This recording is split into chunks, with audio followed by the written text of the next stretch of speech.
Nag-alarm ang isang sasakyan sa tabi namin. Ang lakas ng tunog, parang sumabog ang katahimikan. Napatinginan kami ng asawa ko. Nagkatinginan kami ng matagal. May mali, sabi niya. Ang lamig, dagdag ko. Pero hindi basta lamig. Yung lamig na dumidiretso sa buto.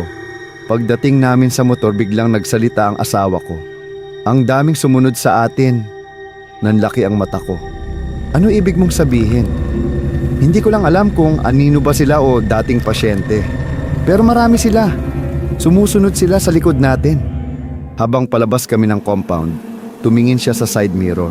Andun pa rin sila. Hindi pa rin umaalis. Nagdesisyon akong dumiretso ng Jollibee.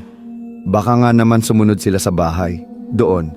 Mas kalmado na ang paligid kaya doon ko siya kinulit. Sabi niya. Alam mo ba, habang naglalakad tayo sa hallway may mga nurse tayong nakakasalubong. Okay, sagot ko. Tapos, pero parang luma ang uniform nila. Yung style nung 1,970 o 80. Tapos, hindi sila umiilag sa atin. Tayong lahat parang walang nakikita. Sila ang umiiwas, napaisip ako. Kasi sa totoo lang, wala namang kaming nasalubong na nurse. Tinawagan ko pa ang mga kasama namin at tinanong sila kung may nakasalubong ba kaming nurse sa hallway. Isa lang sagot nila. Wala. Tayo-tayo lang yon. Late na kasi. Mula noon, hindi na ako bumalik sa ospital na yon.